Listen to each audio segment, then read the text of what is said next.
Hello, नमस्कार, आदाब, सत श्री अकाल और अस्सलाम वालेकुम। मैं हूं मोहम्मद अहमद काज़मी, लेकर आया हूं आपका पसंदीदा कार्यक्रम ग्लोबल न्यूज़।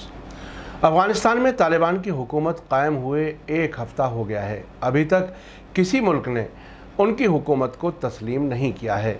इस वजह से मुल्क की माली हालत दिन ब दिन काफ़ी ख़राब होती जा रही है। अफ़गानिस्तान की बड़ी रकम इंटरनेशनल लेवल पर कई जगह फंसी हुई है। इस सबके बीच कल अफ़गानिस्तान के acting foreign minister Amir Khan Muttaqi ने तालिबान सरकार के सिलसिले में माली मदद को ख़त्म करने के लिए अमेरिका की नुक्ताचीनी की है।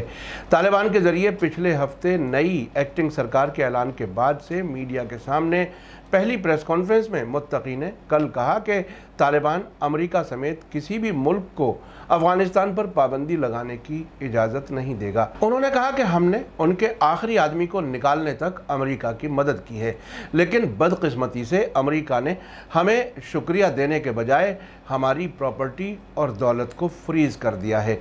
15 अगस्त को काबुल पर तालिबान के कब्ज़े और अशरफ गनी के फ़रार होने के बाद US federal reserve, international monetary fund और वर्ल्ड बैंक ने अफ़गानिस्तान की फंड तक पहुंच को रोक दिया था, जिसके नतीजे में कैश पर डिपेंड रहने वाली अफ़गान इकोनॉमी में नकद रकम की कमी हो गई है। मुत्तकी ने मंडे को यूनाइटेड नेशंस डोनर कॉन्फ्रेंस में अफ़गानिस्तान के लिए $1 अरब से ज़्यादा की मदद देने के लिए इंटरनेशनल कम्युनिटी का शुक्रिया भी अदा किया।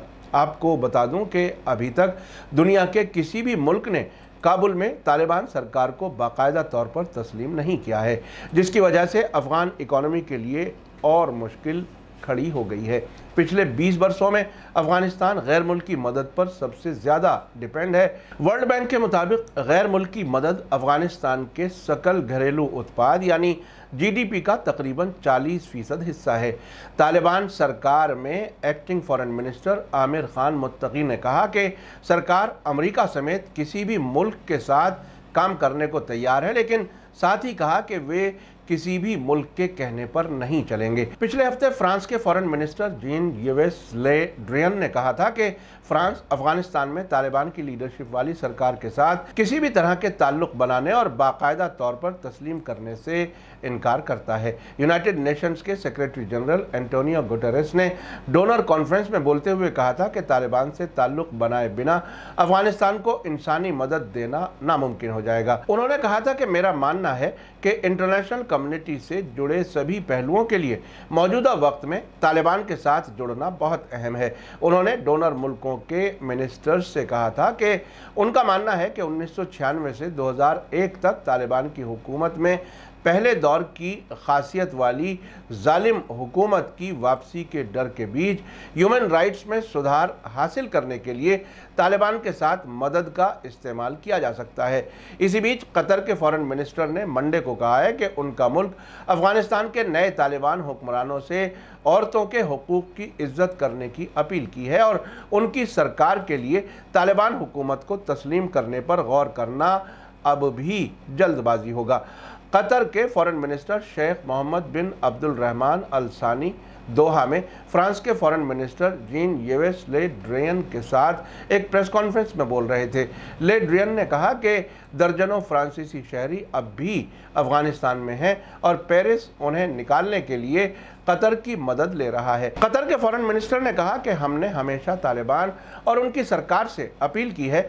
हमने कल भी दोहराया है कि औरतों के हुकूक और अफगानिस्तान की तरक्की में उनके रोल समेत अफगान लोगों के हुकूक की हिफाजत की जानी चाहिए। उन्होंने कहा कि हमने उन्हें मुस्लिम मुल्कों की कई मिसालें दी हैं, जिनमें कतर एक इस्लामी हुकूमत वाला मुल्क भी शामिल है, जहां औरतों को उनके हुकूक मुहैया हैं। साथ ही कतर का कहना है कि तालिबान समेत सभी फरीकों के साथ काबुल एयरपोर्ट को चलाने के लिए साफ समझौते के बिना हवाई अड्डे की जिम्मेदारी नहीं लेगा। कतर के फॉरेन मिनिस्टर शेख मोहम्मद बिन अब्दुल रहमान अल सानी ने कहा कि सभी मामलात को साफ तौर से हल नहीं किया जाता है तो उनका मुल्क हवाई अड्डे के चलाने की जिम्मेदारी नहीं ले सकता। अभी इस सिलसिले में बातचीत जारी है।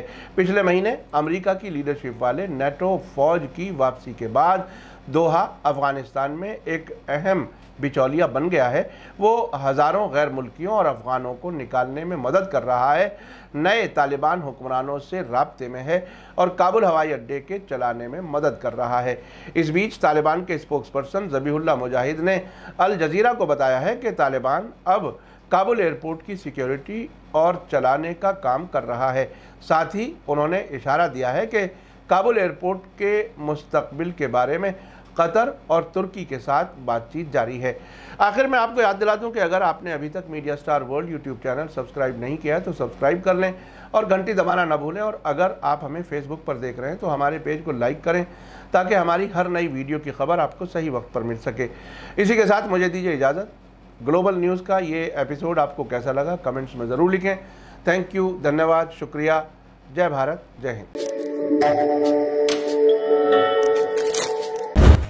मीडिया स्टार वर्ल्ड के और वीडियो देखने के लिए हमारे चैनल को सब्सक्राइब करें और सीधे नोटिफिकेशन पाने के लिए बेल आइकन दबाएं।